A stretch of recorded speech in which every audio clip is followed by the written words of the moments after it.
नाना प्रकार से उन वाणी का वेग है। जैसे मान लीजिए उन कामना संबंधी जो बातचीत होती है, ये सारी दुकानें जितनी चलती है, वो कितना बोलना पड़ता है दुकानदार को, ये कपड़ा बेचने के लिए, ये बर्तन बेचने के लिए, खूब बोलता है, लेकिन वो वाचो बेगम है वाणी का, क्योंकि उनका फल जो आएगा उनका भोग वो करेगा स्वयं, या अपने परिवार को वो भोग कराएंगे। लेकिन ये भोग प्रवृत्ति ही रोग है सबसे बड़ा।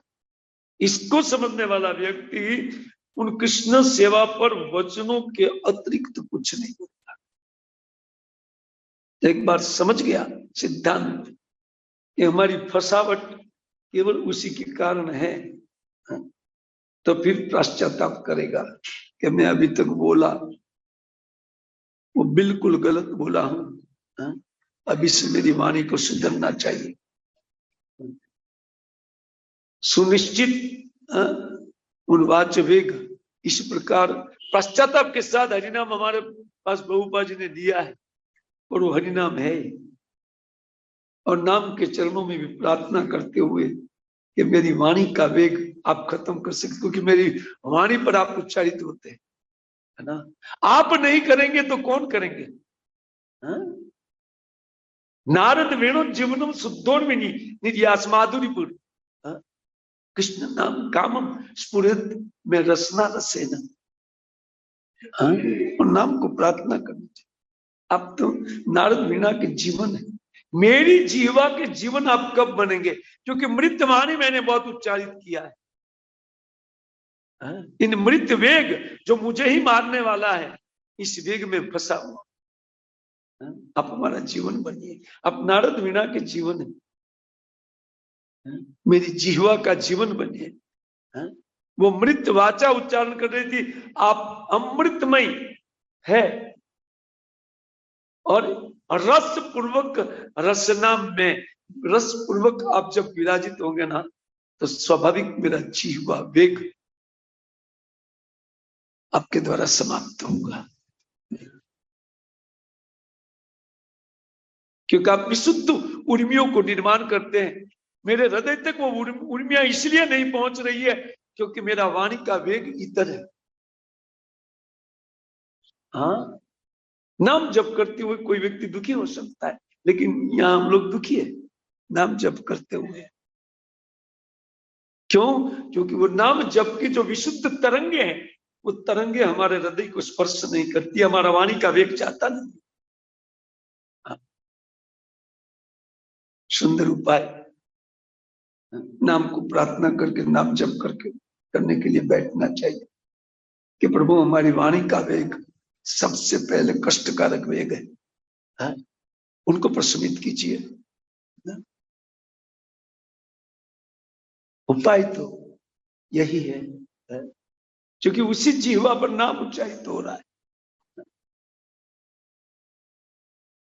हाँ, तो शुद्ध विशुद्ध सत्व की जो उर्मियां हैं, वो उर्मियां उन वाणी के वेग, दूसरे में वाणी प्रवृत्त होती है, नाम भी करती है, और दूसरी भी प्रवृत्ति है, दूसरा भी वेग उनमें रहता है।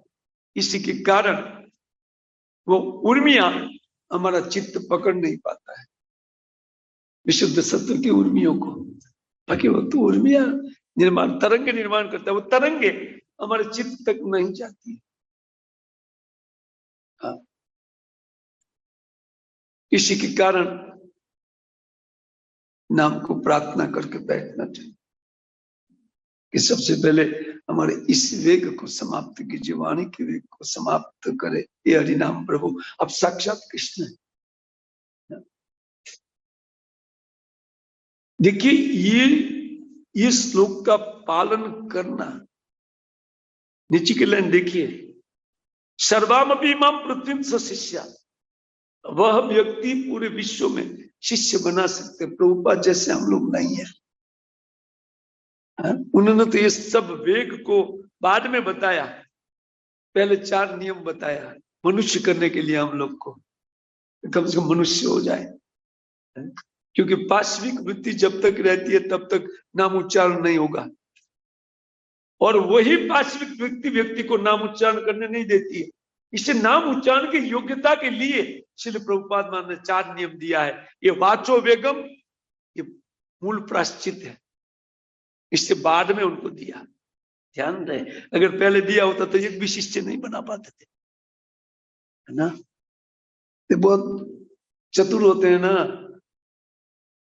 कृष्ण भक्त अत्यंत चतुर होते, उनको प्रचार करना था विश्व में ना। लेकिन एकाएक तो सबको कुछ लाइन पे ला नहीं सकते, तो 4 नियम वाले हम लोग हैं, इस नियम को हम फॉलो नहीं करते। ध्यान दें, जब तक ये प्रायश्चित, मूल प्रायश्चित, इसको भक्ति का प्रायश्चित के रूप में लिखा गया है। ठीक है, श्रील प्रभुपाद महाराज ने इसमें बुद्धिपूर्वक तात्पर्य दिया है ना।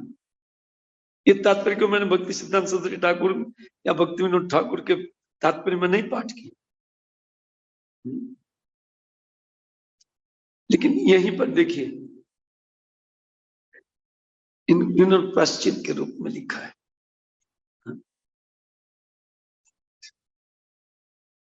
तेमूल प्रायश्चित है, और भक्तों के लिए ये तब तक बना रहेगा, या इसी प्रकार की अवस्था 4 नियम पालन 16 माला जप, ये होते हुए भी जब तक इस बात पर नहीं आएंगे ना, मूल प्रायश्चित पर नहीं जाएंगे, तब तक हमारा मंगल होने वाला नहीं है। अमंगल निश्चित नहीं होगा। मैं नहीं कहता हूं कि अमंगल तो होगा ही नहीं, क्योंकि भक्तिकारी, विधि भक्तिकारी या नाम लेने वाला व्यक्ति का कभी अमंगल नहीं होता है। लेकिन वो मंगल भी उत्पन्न नहीं होगा जिस मंगल के चलते हम लोग ने दीक्षा शिक्षा लिया है ना। वो मंगल भी उत्थित होना चाहिए ना, नहीं होगा।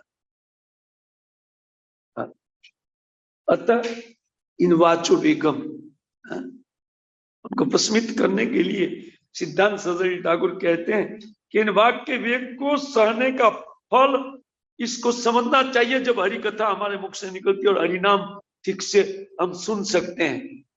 2 चीज है ना, अर्थात इसी वाणी को पढ़ना, हाँ, जैसे जप को सुनना, इसी वाणी को सुनना। हाँ,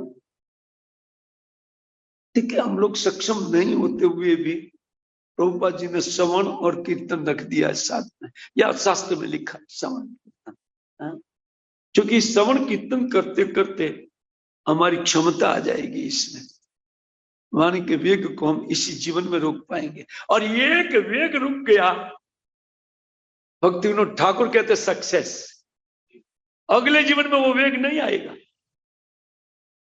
तो कितना है, 6 वेग है ना, तो 6 जन्म और लगेगा, क्या दिक्कत है, लगने दो, लेकिन पोष पास लगेगा तो लगेगा 6 जन्म, कोई दिक्कत नहीं, जन्म का कोई कमी।